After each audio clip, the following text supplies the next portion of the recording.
I'm delighted to be here this evening to welcome Dr. Farber, wonderful person that's just recently moved to San Antonio with his beautiful wife, Courtney.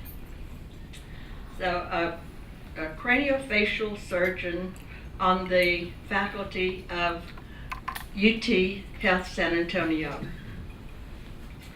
in the Division of Plastic and Reconstructive Surgery.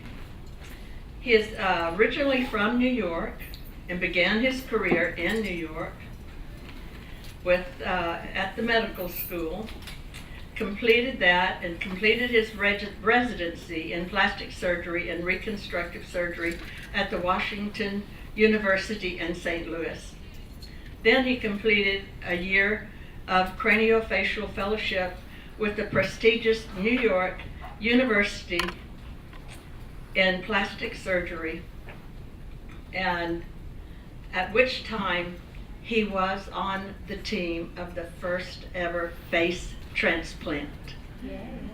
So that's quite exciting. It kind of makes me have chills. But then he completed 1 year of the well, I think I told you that, but anyway, now he brings his expertise to San Antonio as a professor at UT San Antonio. He's also a surgeon in the Expeditionary Medical Facility in Dallas for the U.S. Navy, and is a naval officer in the reserve. Yes. He is also he's just and been involved in all types of surgery. So what else can I say?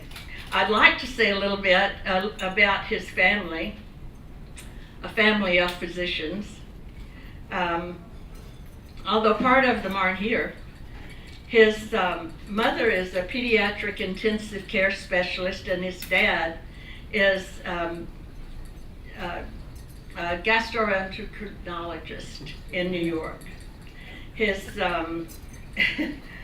his wife is an emergency room physician. Her brother is a family practicing physician. Her dad is a family practicing physician. And her sister is promotional in health. So there's a lot to be said that we're so fortunate to have these people in our lives. They're no relations, but I'm going to introduce you to their mother, Teresa Casey. And the only relation is that she's my neighbor and my very good friend. So they're here this evening, and we're delighted. I think that at this time, I'd like to welcome Dr.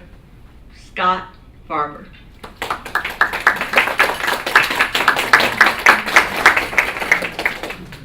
Well, thank you very much for that beautiful introduction, and thank you for having me here to speak.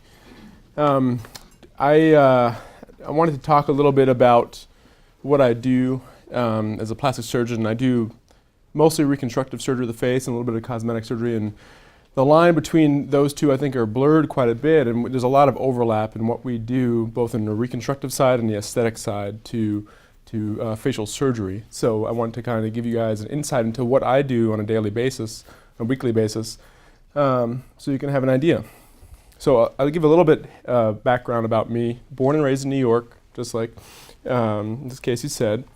I did medical school in New York, and I did my residency. I spent 8 years at Barnes-Jewish Hospital, Washington University in St. Louis, where I met my wife.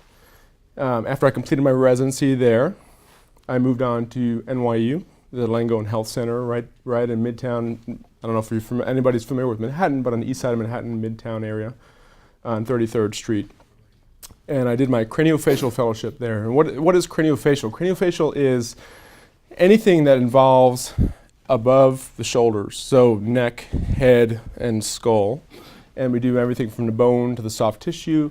We do reconstruction of adults with traumatic injuries or adults with cancer resections. We do cleft lips on babies. We reshape babies who have heads that are misshapen at birth.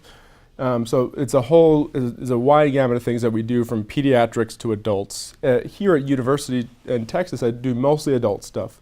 I do some pediatric stuff as well. At NYU, I trained under Dr. Eduardo Rodriguez, who is the world premier surgeon in facial transplant. Now, just a little correction here, I wasn't in the first face transplant. There have been 43 face transplants in the world. The US has most of them, but there have been some done in France, some in Turkey, some in Israel, some in China, and I believe in the UK as well. But Dr. Rodriguez was my mentor at NYU, and he was the reason why I chose to go to New York. And I saw him at a meeting one time, and I told him, I was like, I need to train under you, because he is quite an accomplished man, and he has done 3 face transplants, the third of which I was part of last year. And his, in my opinion, and I think you all agree after seeing, are the best. He has the best results out of anybody in the world. So 43 have been done. The 42nd was his last year. There's been one done at Cleveland Clinic since then. So I'm on faculty at UT Health San Antonio. I do adult craniofacial reconstruction, adult facial cosmetics, and general plastic surgery reconstruction as well. A little bit about plastic surgery. Plastic surgery, the word plastic surgery comes from the Greek word plastikos, which means capable of being shaped or molded. In fact, the American Association of Plastic Surgeons symbol is this gentleman with his arm basically strapped to his head.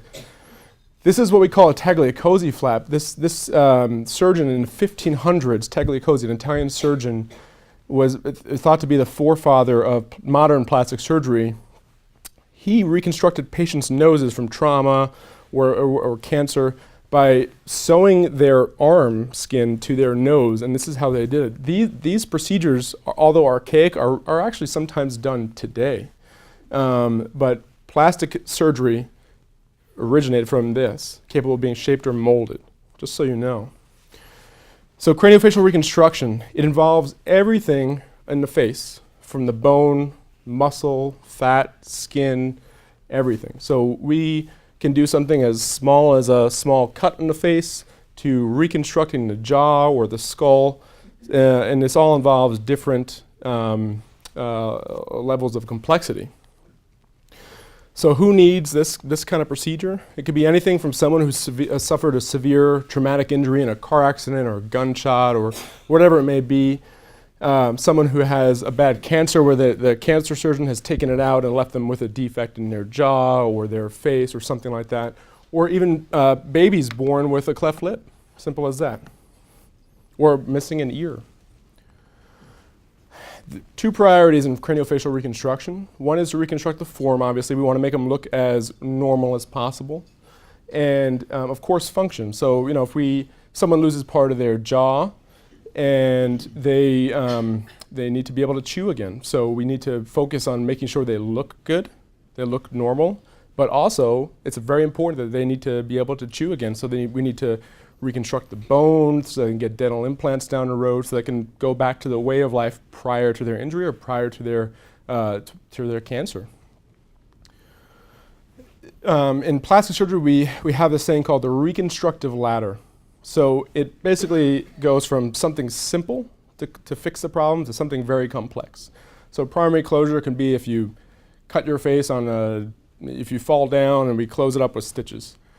Complex closure is a little more involved. Sometimes we have to put a skin graft on, and then as we go down the list here, it gets more complex. Tissue rearrangement can be moving the skin or soft tissue around in a way, and it's kind of an art form to reconstruct defects or wounds in the face or anywhere on the body, and it really is an art form to figure out how to move that tissue around and how to do so when the patient heals, those scars are hidden. So I always tell my wife in the ERs that when she gets a patient with a cut on their face, a plastic surgeon doesn't know how to sew up a wound so the scar so it heals without a scar. Every time you get cut, you're going to heal with a scar. But what the plastic surgeon knows how to do is how to hide those scars. And we learn, it's really an art form, how to put those scars in a way that when a light hits your face or in a certain spot on your face, that those scars are essentially hidden, so you can't really see them. But they're still there. Tissue transfer is something that is more complex. This is something that if someone has a complex defect of their jaw, if they had a jaw cancer and part of their jawbone was removed, we can actually take part of their leg or part of their arm or part of their hip with the bone and the little blood vessels attached to that and move it up to reconstruct their jaw. Now we do this with microsurgery. So basically we take that bone with the blood vessels hooked up, and these blood vessels are tiny. And this bone wouldn't heal or wouldn't take if the blood vessels weren't hooked up. So we take these tiny little blood vessels and under a microscope, we suture them together, we sew them together to the blood vessels in the face so that it can get blood flow. And this is all done under a microscope. The sutures are smaller than a piece of hair, so you can barely see them with your naked eye. But this is all a very meticulous and arduous process, but sometimes these surgeries take 12 hours or so, but in the end, these are very rewarding surgeries because we were able to reconstruct these patients' jaws or faces or whatever it may be. Sometimes it's just soft tissue only. Sometimes it's on their skull, but whatever it may be, we have different donor sites from the leg or the arm or the ribs, back. There's so many different donor sites that we can use, depending on the patient, to reconstruct this. Now, the ultimate tissue reconstruction is tissue transplant, and I'll get into this shortly about face transplantation. There have been, aside from face transplantation, there have been hand transplants for patients who have lost their hands, whether it be in war or whatever, or other traumatic injuries. But we're all pretty familiar with liver transplants, heart transplants, lung transplants. Those are life-saving, and those are necessary. Those are life-saving. These patients are on lifelong immunosuppression. And those have side effects too, like infections and cancer. These face transplants or hand transplants, while they're not life-saving, they're life-changing, because these patients with devastating facial injuries or devastating hand injuries, they can't go about their normal life how they were prior to their injury. They can't walk, especially these face transplant patients, they can't go outside, they can't walk down the street without scaring children, without scaring anybody. So these are really, they become trapped inside their own house, and these face transplants really make them into who they were before. So the risks of immunosuppression are greatly outweighed by the benefit that these patients receive from their face transplants. So a little bit of history here. So Harold Gillies, born in New Zealand, served in the British Army in World War I. He is the father of modern plastic surgery as everybody knows it. Modern craniofacial surgery, modern aesthetic surgery. No one knew how to deal with these traumatic facial wounds in World War I. There was trench warfare, so there were a lot of facial injuries, a lot of gunshot wounds to the face, a lot of explosions to the face. No one had done this before. No one had seen this stuff before. In fact, he was not trained in it. But they kind of did it as they went along, and he recruited dentists and other surgeons to kind of figure it out as they went along. And after the war was over, they treated 5,000 soldiers, over 15,000 operations that they did on these patients. And they wrote the book on modern craniofacial and modern facial reconstruction. In fact, his books, they're very rare. They're still out there. They sell for thousands of dollars at these old book fairs. But if I can find one, I'm going to get my hands on one because it's quite a book. After the war, they went back to the States, went back to the UK, and they really were the first surgeons to go back and start plastic surgery as a specialty. This was not heard of before World War I. And of course, World War II came on, and they advanced it even more. But this on the left is a wax figure in the Royal Army Museum in London of the flaps of Dr. Gillies. So on the right here on the right picture, this patient here, he lost his nose in a bad burn. And what Dr. Gillies did was take skin from his chest here and basically tube it up to his nose. This is his sketch right here. And he left it in place for a few weeks while the blood vessels healed into here so it maintained its blood supply. Because if you take the skin here and just put it on there, it's not going to live because it needs a blood supply. It needs to survive. So it's getting its blood flow from here, from down here. So after a few weeks, those new blood vessels grow in, and they can remove this and put it back to where it was. And this is 1918. This is incredible for 1918 to go from that to that. I mean, so this and these principles, this is just an example of different flaps. We call them flaps by taking skin from other areas, from the chest here or from the chin to move it up here to the nose, from forehead to the nose. This is just a wax figure. But these principles that he used back in World War I are used widely today for simple things such as skin cancer. So it's pretty amazing. This is another example from one of his books on sketches that he made. This gentleman has a defect in the nose here from a gunshot wound, and he's just drawing out on the patient here the different flaps you can move to cover that up and to reconstruct it. It's fascinating. It really is fascinating. And these, he really just made this up. There was no textbook. There was no residency. There was no teaching of this prior to World War I. And he and his colleagues went along and made it up as they went, and it was very successful. And this is what's taught. This is what's been taught over the past few decades, more than a few decades. Max Thorek, this is an interesting quote that I found. So, if the soldiers whose faces have been torn away by bursting shells in the battlefield could come back into an almost normal life with new faces created by the wizard of the new science of plastic surgery, why couldn't women, or men for that matter, whose faces have been ravaged by nothing more than the explosive hand of the years, find again the firm, clear contour of youth? So after World War I, this is where modern cosmetic surgery came into play. So prior to World War I, there have been reports of some cosmetic stuff going on, but when they realized what they can do to reconstruct these soldiers, these surgeons really figured out that they can utilize this not just in traumatic injury, but in cosmetics. And cosmetic surgery was born after World War I. So as you can see, there's a lot of overlap already between reconstructive surgery and cosmetic surgery, and a lot of it has to do with wartime. So I'll go a little bit. I'm gonna go through a few cases here of reconstructive surgery stuff that I have done. Most of these pictures are mine. Some are stock pictures, and I tried to, in cases that were a little bit too much, I tried to just put illustrations only because I know we have dinner soon. So I just wanted to keep it as tame as possible. But this next patient, we're taking principles established 100 years ago from Gillies. So this lady here had a skin cancer of the nose that was removed by either dermatologist. So talk about right here, this illustration here. These are what we call the subunits of the nose. These are the aesthetic subunits of the nose.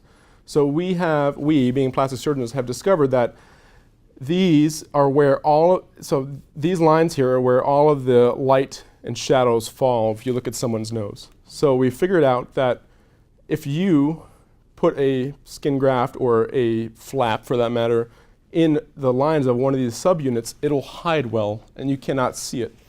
So here, for example, this lady has the hole here from her skin cancer removal. And you can see this subunit here is marked out, just like here. This is called the ala, basically the wing of the nose. And we templated it and put it here, put it here on the cheek, as we're going to move this cheek skin over to cover that up. So this, just like the wax figure you saw of the flaps temporarily living there, so this is all temporary. So this is the blood supply to this flap here to cover that defect. And after a few weeks of the blood supply healing in, we divide this and reinsert it to that aesthetic subunit. And when it's all healed, you can barely tell she had a skin cancer. So the trick is she has scars, but they're hidden here. So you can barely tell. And then, of course, with makeup and stuff, you can never tell. So this is a principle that was developed 100 years ago in World War I, which we use every day at work. Ear reconstruction, either someone who loses their ear in a traumatic injury, or most commonly a baby who's born without an ear or a deformed ear, we can reconstruct their ears. And we actually this is rib cartilage. So we take a couple of ribs, and the patient doesn't have any problems after we take a couple of ribs. And we actually, it's just like being a Boy Scout. You whittle and you carve this rib cartilage into the shape of your ear. And your ear normally is cartilage. So naturally, you want to replace it with cartilage. So we do that. And these needles are holding it in place while we suture it in place. And this is the end product, and we tuck it underneath the skin to recreate the contour of the ear. This is a multiple stage process where we can even do this on burn patients, where we create this from the rib, and then we tuck it underneath the skin where the ear should be. And then after a few months of healing, we actually raise it up to give it the projection of the ear. So again, this is another common thing that we do on I wouldn't say a day-to-day basis, because most of these patients are pretty rare, but when they do present, this is something that we can do for them. This is unfortunately something that I see a lot of. I saw a lot of in training, and I see a lot of here too at major hospital centers, ballistic injury or gunshot wounds to the face. And it's especially pertinent to the military, which for when I treat these patients. This particular patient was civilian, and here, this is a CAT scan. This is a 3D reconstruction of a CAT scan. So I'm not showing you the picture when he rolled into the emergency room just for obvious reasons, but I figure that most people can tolerate this. So here is where your lower jaw, he's missing most of that here. Here's your upper jaw, he's missing most of it here. It's all turned into tiny little pieces. And his mid-face here, his nose is gone. So he is missing most of his middle face. This actually is an indication for a face transplant. So what we can do with conventional reconstruction, like taking a bone from your leg or moving it up to reconstruct the jaw, we can do that, but does it look great? It doesn't look like a normal human face, but it can function like a jaw. So this kind of an injury, where it's a devastating injury to most of the face, this is what needs a face transplant. But in the meantime, so this was a self-inflicted gunshot wound. This patient was suicidal, and he did this to himself. So we can't do a face transplant right away. We need to make sure he's rehabilitated and he's stable psychologically before we would even proceed with a face transplant. But in the meantime, we need to reconstruct his jaw so he can start eating again, he can start talking again. So there's a lot of things that need to go into it. So modern technology, this is what we use these days now. So we take the CAT scan, and this is a CAT scan of this particular patient's leg. This is the actual CAT scan of his leg. So this is the main bone in your leg, the tibia, the big one here, and the fibula is a smaller bone. Everybody has two bones in their lower leg. And the computer will basically take a look at what needs to be reconstructed here and tell us how much bone and where we need to cut to recreate this U-shaped mandible, this lower jaw, how we can do that. So everything is pre-done by the computer. In fact, the computer will print out plastic cutting guides. So when we're in the operating room in his leg, we put these guides on the bone, and it'll tell us where exactly to put our saw and what angle and what depth. So that way, when we're done, we cut these bones out, they snap fit to each other.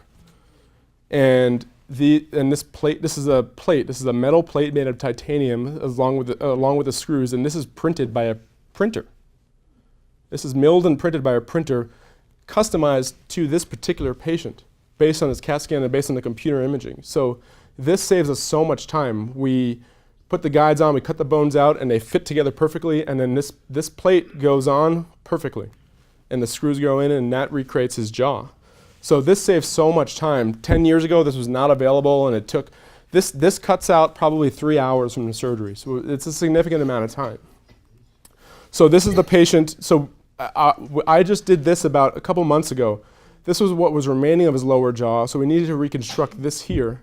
And this is what the leg bone would look like with the plate on.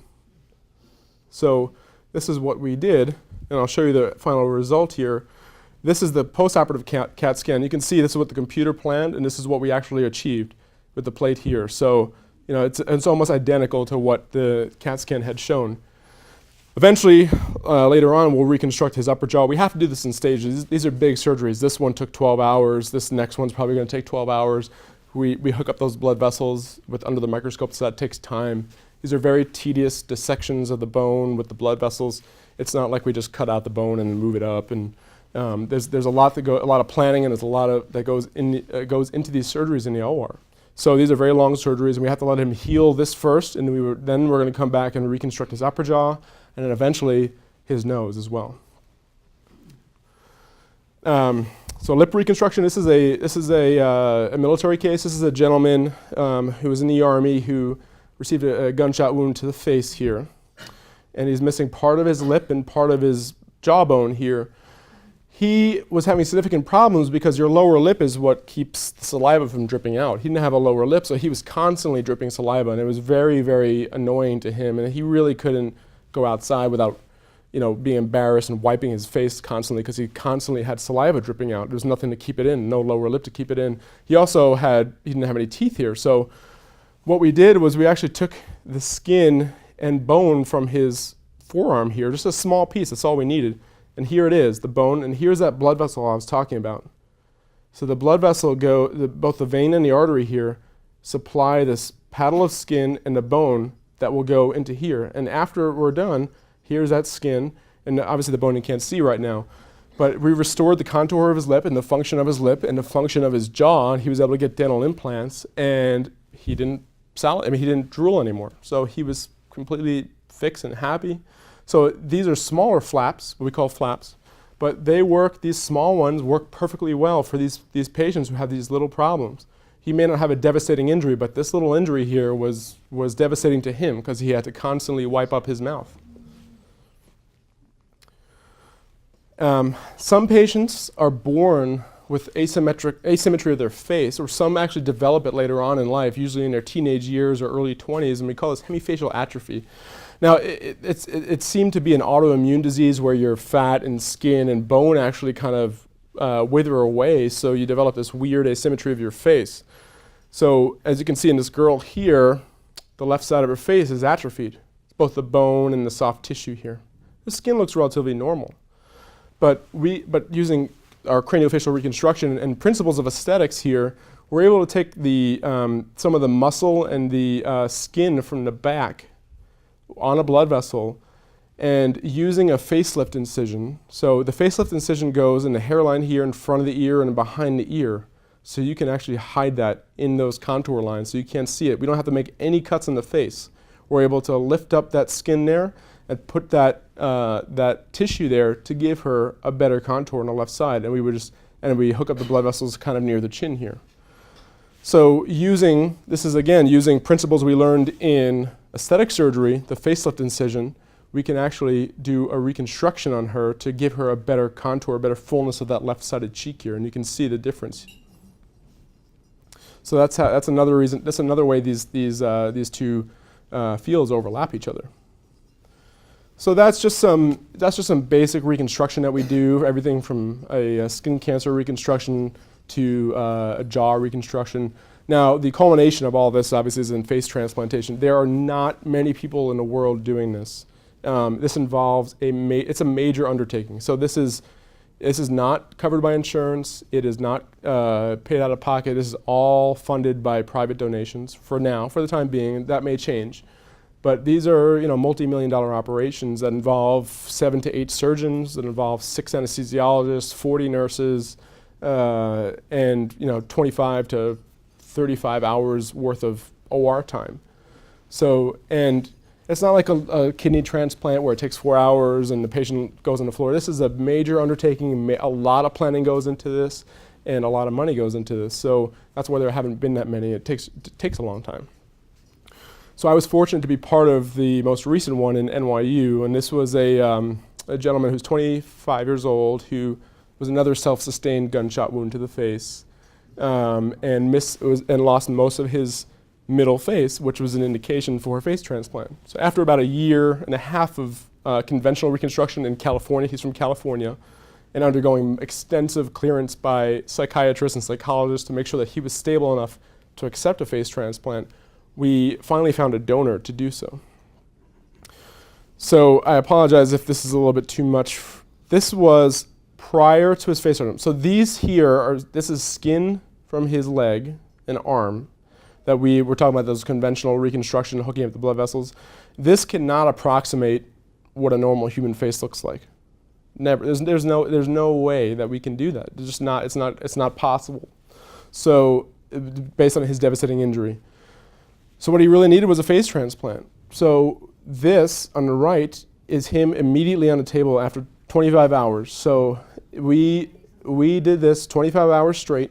We found a donor who was around the same age and actually matched his skin tone relatively well, and surprisingly actually looked like him. It was amazing. It really you couldn't have asked for a better donor, and it's one thing. It's pretty amazing for someone to donate their face. It's one thing to donate their kidney or lung or liver, but we approached the mother of this donor, and she had no idea that this was even possible, but she, without hesitation, said yes. I mean, this is someone's identity.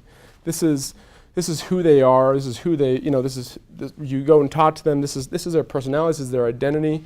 And to lose that or to donate that that's incredible. It really is incredible. So, this patient here, he barely went outside. He he scared children. He wore a mask, but obviously kids saw through that. He couldn't be around children. He couldn't be around his own family and friends. He really became a hermit, and it's really sad. And he actually rehabilitated really well in psychiatry, and his suicidal thoughts were long gone. So he really wanted to get better, and he really wanted to improve. So that's the reason why we selected him.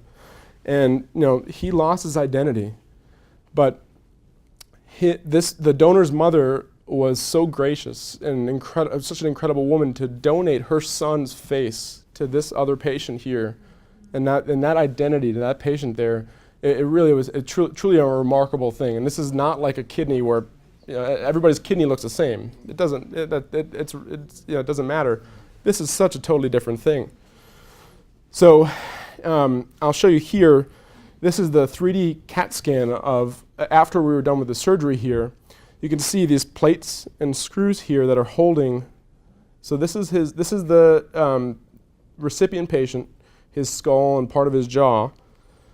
And this highlighted in yellow here is all the donor bone. So we didn't just take the skin and the muscle. We also took his jaw. So we took his teeth, his jaw, everything, all as one piece, one big piece, and we fixated it to the recipient here, and we hooked up the blood vessels on both sides so it would get blood flow, and that's really it. I know I simplified it quite a bit. This took 25 hours. But and it was quite tedious. We had to dissect out all the facial nerves so he could smile again. We had to dissect out his tongue nerve so he can use his tongue. So it's not, yes? I'm sorry to interrupt, but I have a question. So when you cut the person that passed away, when you cut that off of his body, how did you keep it alive for long enough before you put it onto that next person's head? It's a very good question. So I guess technically it's not alive because it's not getting blood flow, but there is a solution called the Wisconsin solution. It was invented by University of Wisconsin. It's used for kidney transplants and lung transplants. It's a electrolyte solution that's cold, that's pumped through the blood vessels to keep it cold and keep it stable. And we minimize what we call ischemia time. Ischemia meaning no blood flow. So we minimize that. In fact, the ischemia time for this was about an hour. So we had the two operating rooms were right next to each other, and we moved the face from one operating room to the next operating room. So we minimized that. Wow. Yes. Oh, I have two questions. Where was this done, and what is the prognosis of the aging of that face?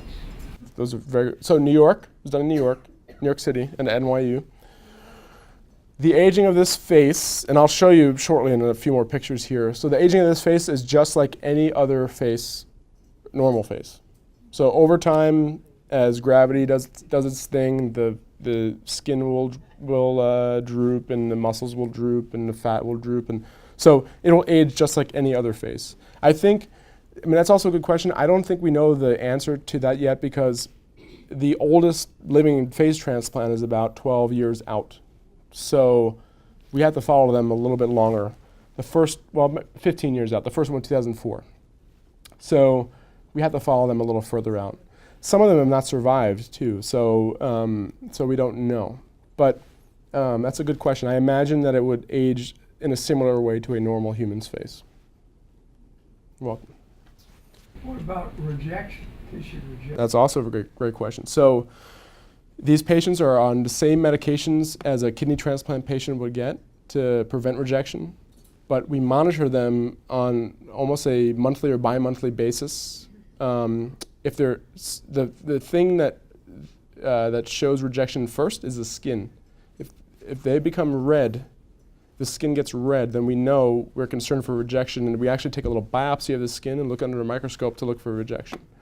And in that case, we'll increase their immunosuppression and go from there. But the skin is actually the most antigenic, meaning it causes the biggest reaction, foreign body reaction to someone who's receiving the face. So if that skin turns red, that's a signal that we have to be careful. And do you think the teeth stay in? They don't reject? No, they stay in.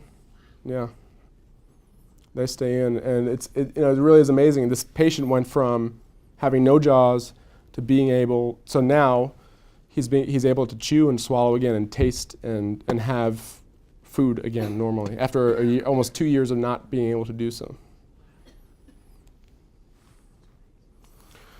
So this is the progression here of this patient. So here is the date of surgery. This is the picture I showed just earlier on the table. He swelled up quite a bit. I want you to notice here that look how droopy his skin is here, around his eyes, around his mouth. This was all done intentionally. We took too much skin around his eyes, around his mouth, and around his lips because that was done on purpose. It's just like a haircut. If you take off too much, you can't put it back. So we want to purposely bring too much skin and too much lip skin and inside the mouth skin, around the eye skin, with the intention of once he's healed, we're going to come back and use actually those aesthetic surgery principles like a eyelid lift to fix him up. Because if we brought in too little skin, it would have had problems healing. We want to make sure we had enough there so to heal well. So you can see the progression here from January. Here's 2 months after the swelling went down. Very good. I mean, he still has a lot of extra eyelid skin here and droopy lips here. But as we progress here, you can see here is when we reduced the lip skin here, give him a better smile, give him a better tooth show here. You can see the difference between here and here. This is just a month's time. We actually took him back to the operating room every couple months to do a little touch up here and there. This is where he is now. And you can't even tell. You walk down the street, you can't tell. I had one of my colleagues visiting me from actually Wash U in New York last year, and we were walking down the street to the hospital, and this patient was walking out of the hospital like this, and he had no idea that he had a face transplant. I said, "That's our face transplant patient," and he would never have guessed. It truly is amazing. And so Dr. Rodriguez, my mentor at the time, in my opinion, and I think you probably all agree, is that he has the best results. There have been other face transplants that have not looked so good, where they took the face transplant and just kind of left it like that. But what separates Dr. Rodriguez out from everybody else is that he fine-tunes it, and after multiple surgeries, you get to this face. It's truly amazing. You know, if you go back from that on the left to that on the bottom right there, it really is such a drastic thing. And I mean, he's able to go out now to the movies. He's able to go out now, walk the streets without any concern for kids being scared or anything like that. I mean, this is his identity. And I remember a few days post-op, after the surgery this was January 2018, about a year and a half ago.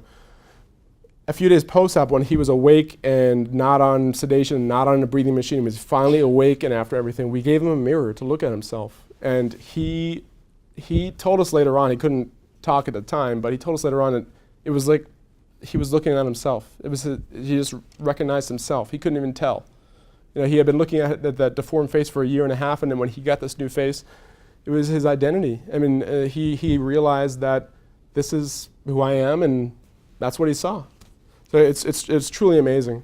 And a few days after the transplant, he was growing facial hair. He had to shave. He had to shave every day. So really, he hadn't had to shave in 2 years, And so we had to get him a razor so we can shave. But then he decided to grow out a little facial hair, so that was his thing. He wanted to grow out long hair and facial hair, so that became his thing.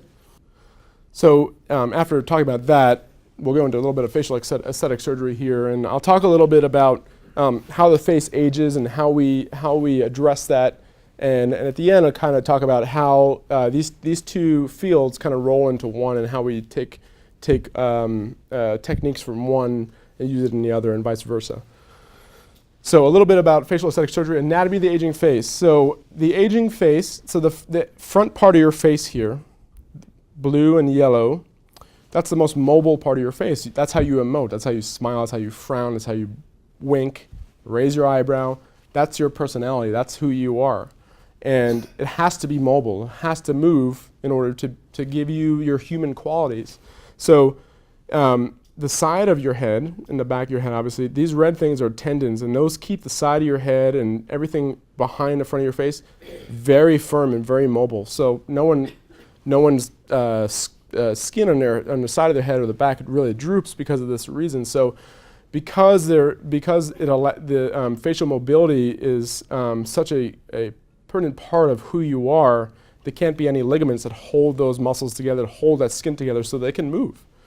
But unfortunately, because it's loose and mobile, over time, gravity pulls it down, the collagen in your skin attenuates, the fat kind of atrophies and goes away and actually descends a little bit, the muscle atrophies, so all the volume in your face and everything goes down with time, and it happens to everybody as you age, and this is just a natural part of aging, and it's unfortunately because of the mobility of that anterior part of the face.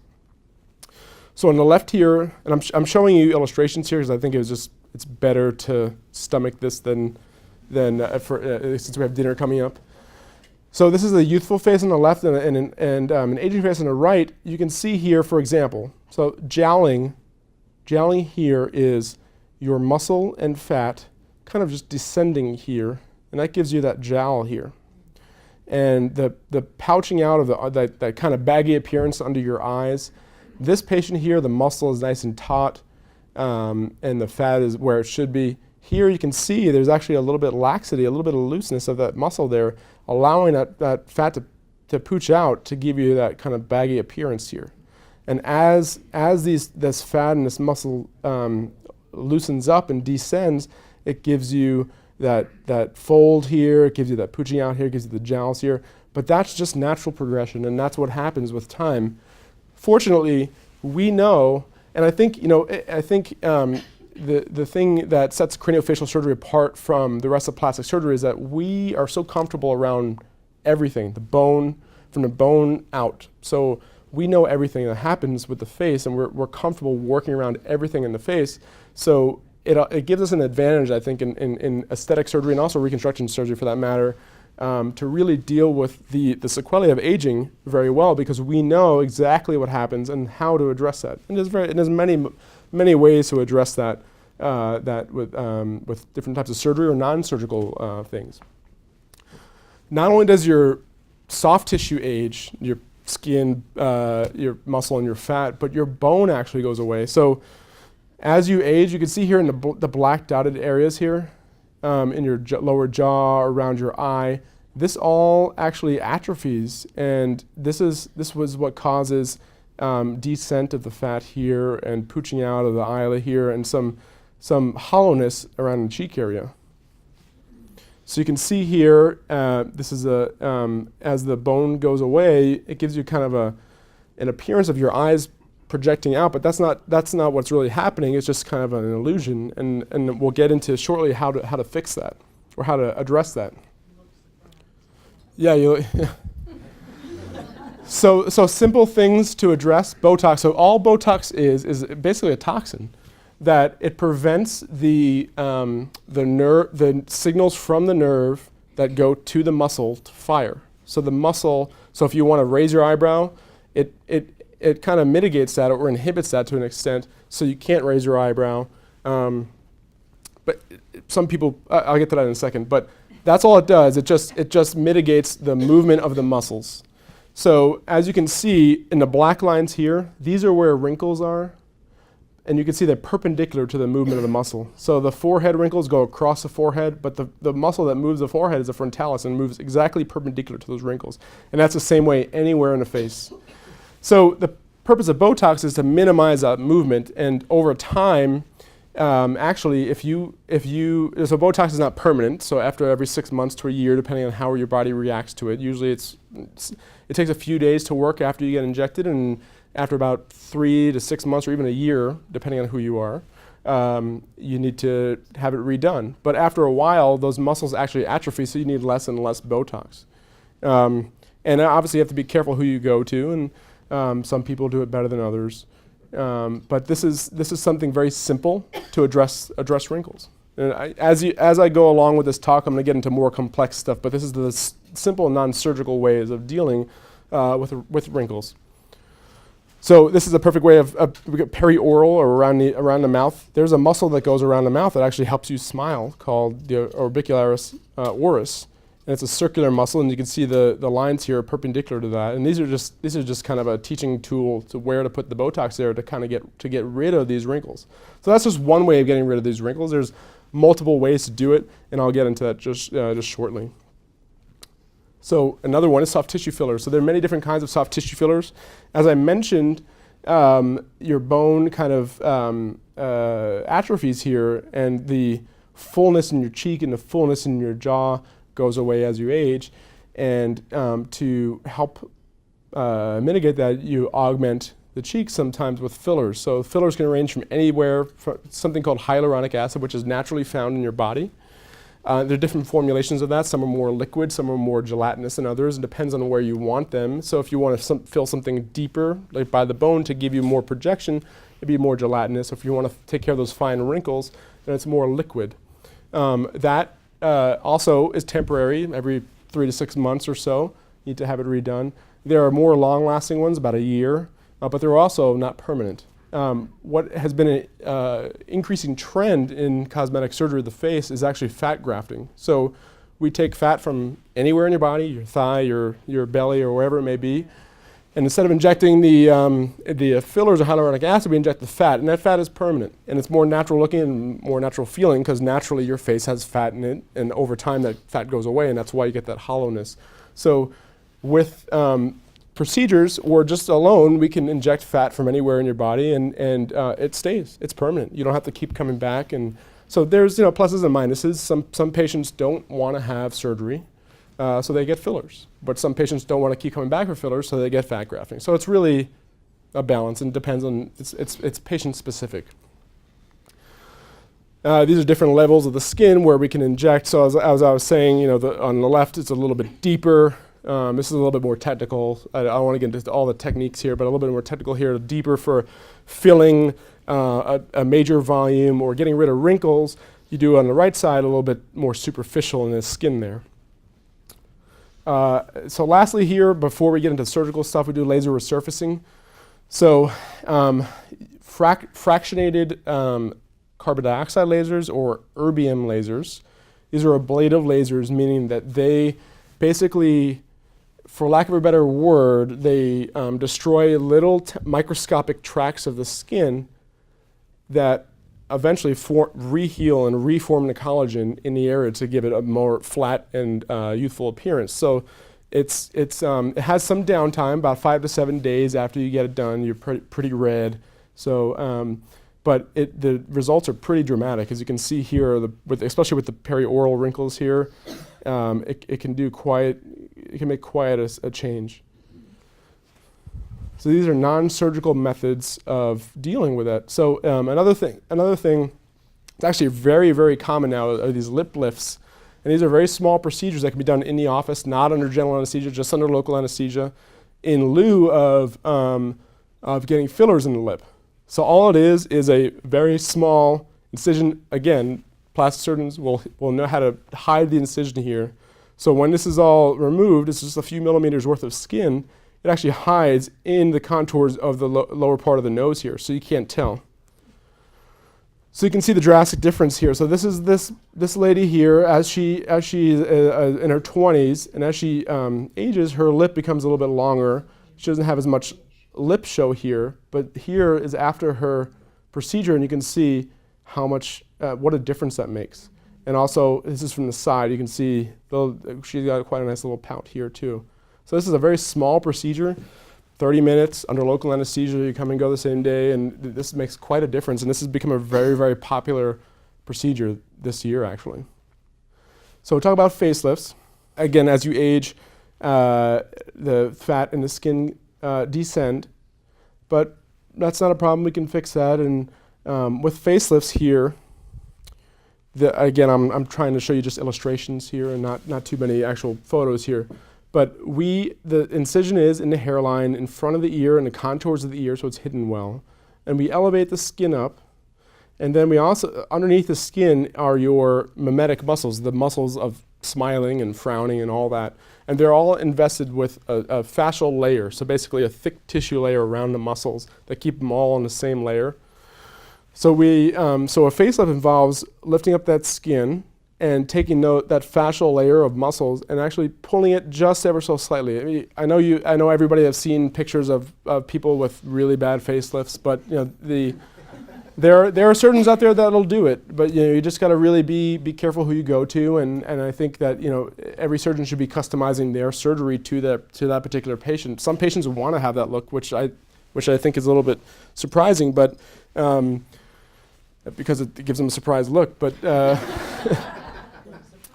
But I think a nice taut look to that muscular fascia, and then that actually will loosen up the skin enough that we can actually trim off that excess skin and tighten it up. So it's a very simple procedure actually. I mean, you compared to a face transplant or compared to taking bone from the leg and reconstructing the jaw, all this is just lifting up the skin and moving it backwards.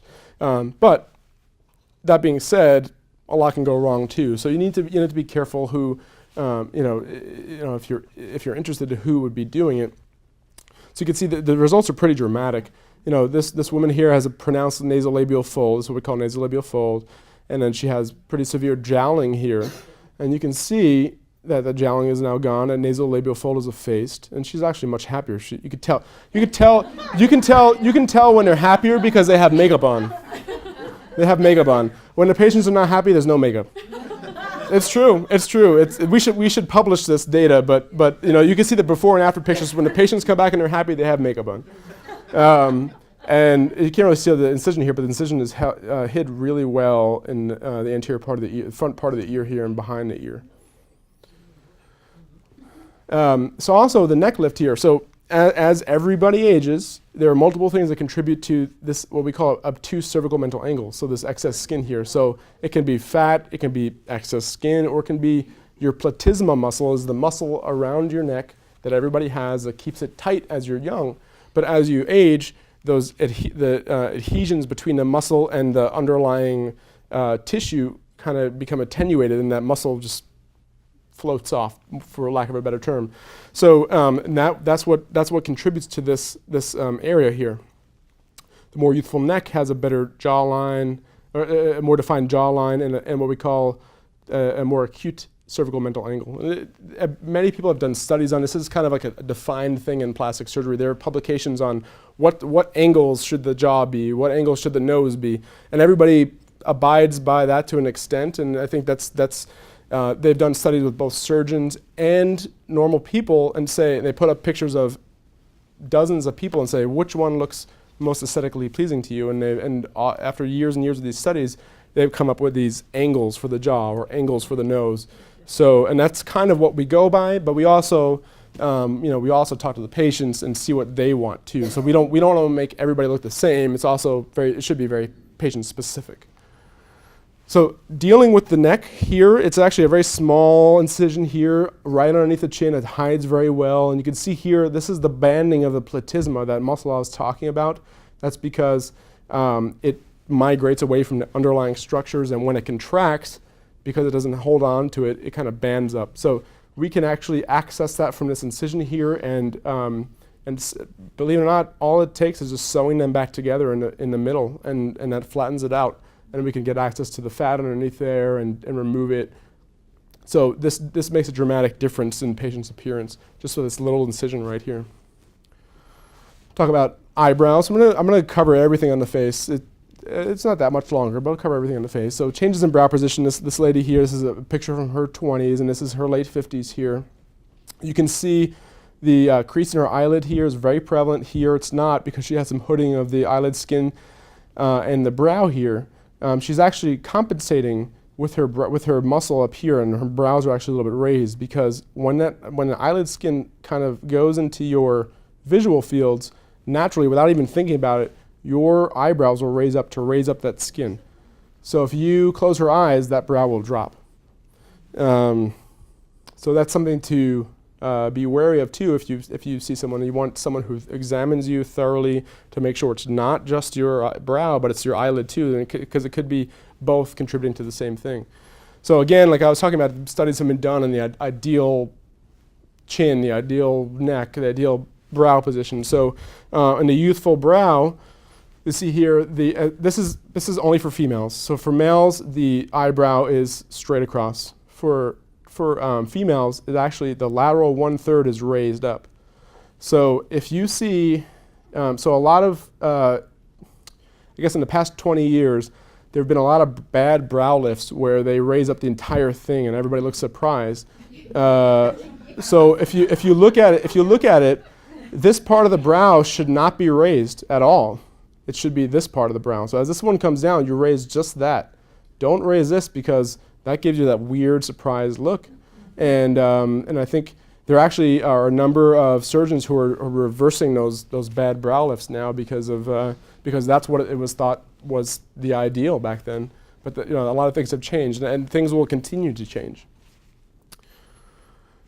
Blepharoplasty is basically an eyelid lift. That's the medical term for it. And that can be upper or lower eyelids. So lower eyelid bags, all it is fat. So everybody has fat in around their eye and their eye socket. And as you age, the muscle, this red part is the muscle around the eye that helps you blink. And there's a very thin layer of basically a tendon behind that muscle that keeps that fat in place, in check, flat. But as you age, that muscle and that tendon thin out. And just over time, that thinning of the muscle and that tendon allow that fat to pooch out. And that's what those bags are. That's all it is. And interestingly, I was on a talk show about a year ago, and about cosmetic surgery, and we had a woman call in and talk about remedies for bags under the eyes, and she was putting on hemorrhoid cream.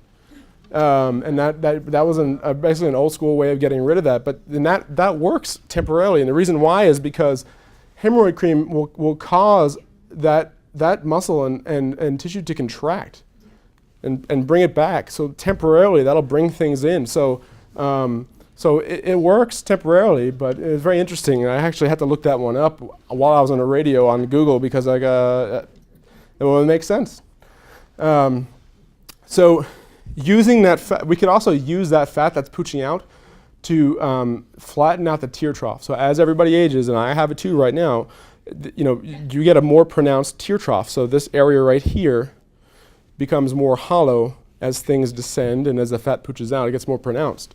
So you can see here on this lady here, this is the tear trough here on both sides, and she has pooching out of her fat.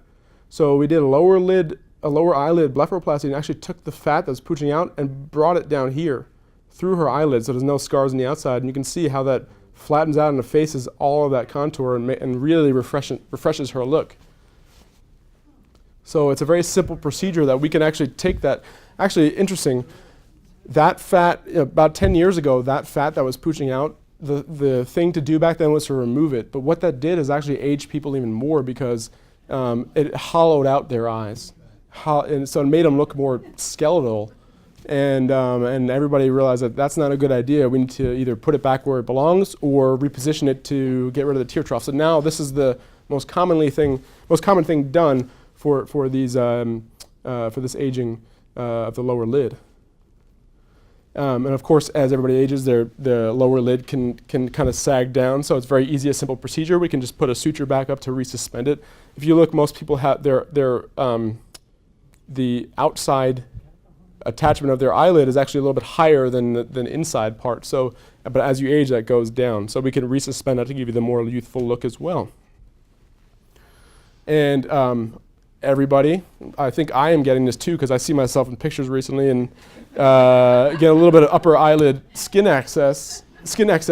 And this is a very simple procedure. It could be done in the office under local anesthesia, 30 minutes or so.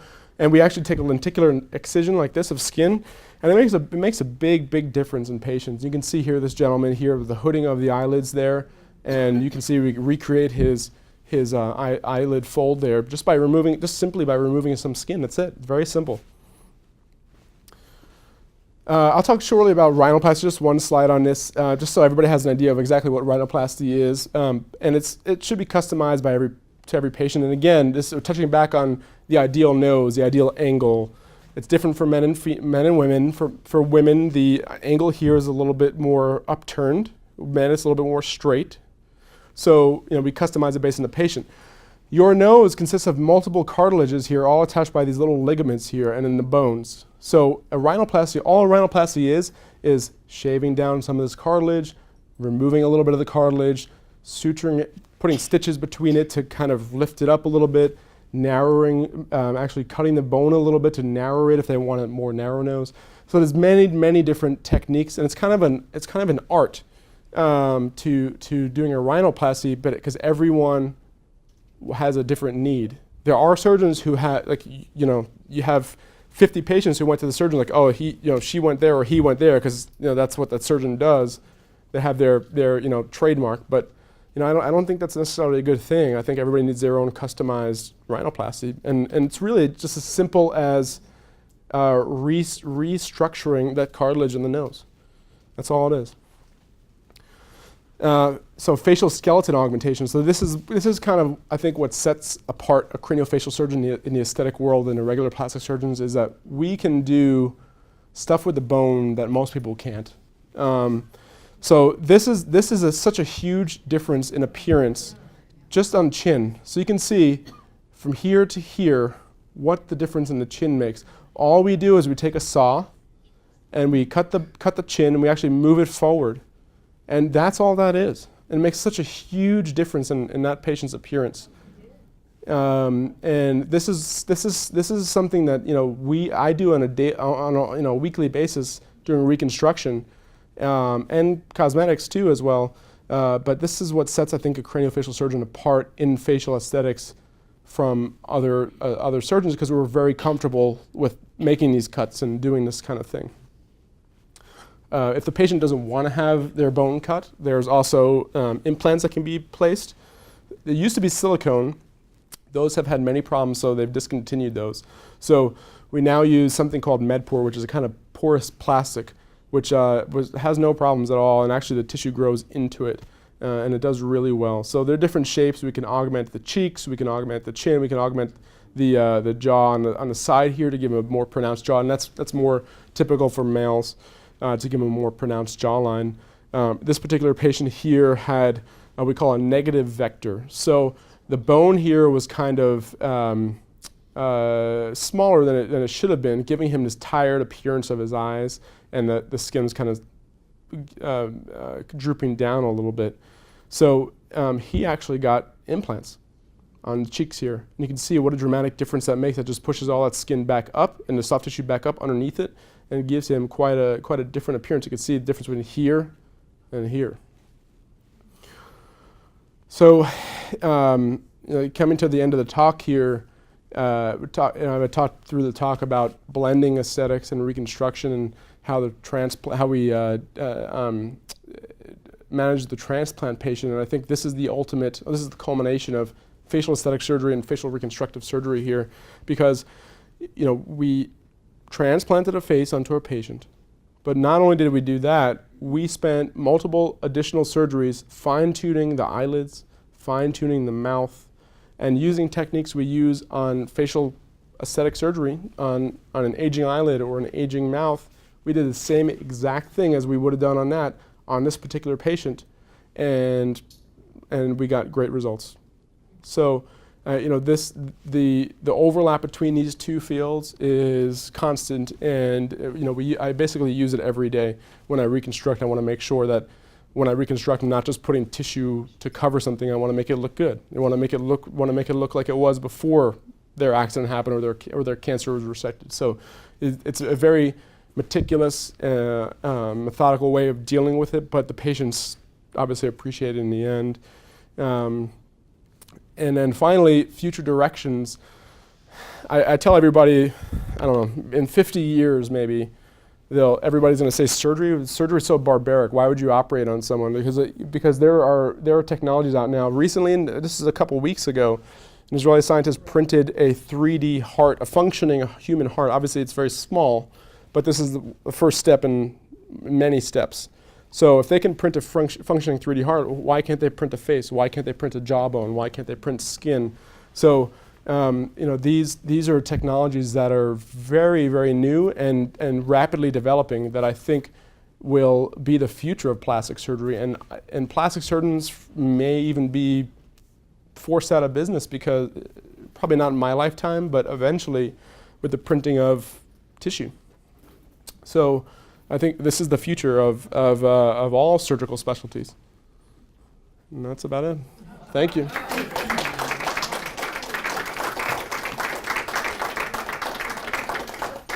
Any questions? Explain to us the printing of tissue and the printing of the tissue. Yeah, so there are special printers that lay down cell by cell on top of each other, and it's a computer-derived program.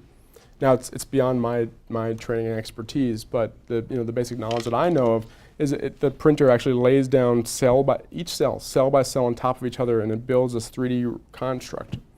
Now they're doing it with bone, they're doing it with cartilage, and this most recently is the most amazing thing because it not only bone, you can print bone. Bone doesn't do anything; it just stays there. So does cartilage, but to print a heart, it has to function, it has to work, it has to beat, it has to pump blood.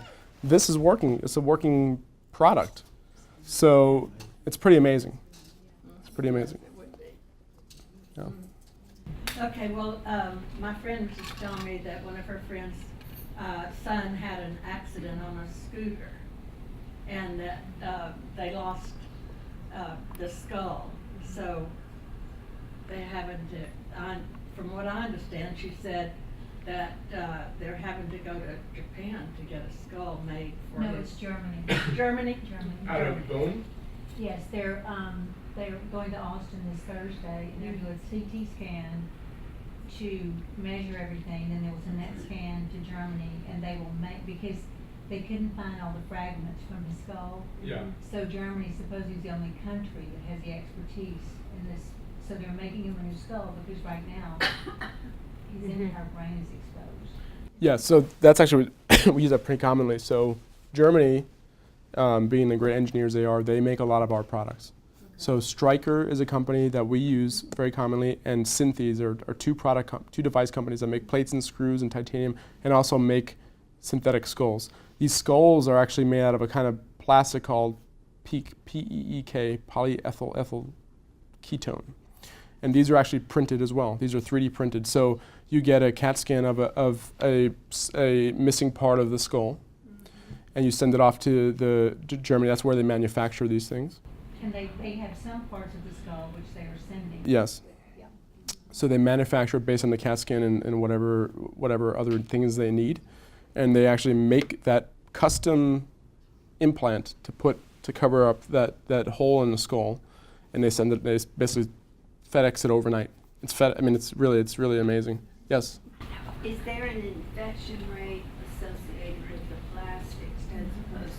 So traditionally, there have been other methods of constructing the skull, actually using your own bone, but that has been shown, especially in the war of the past 18 years.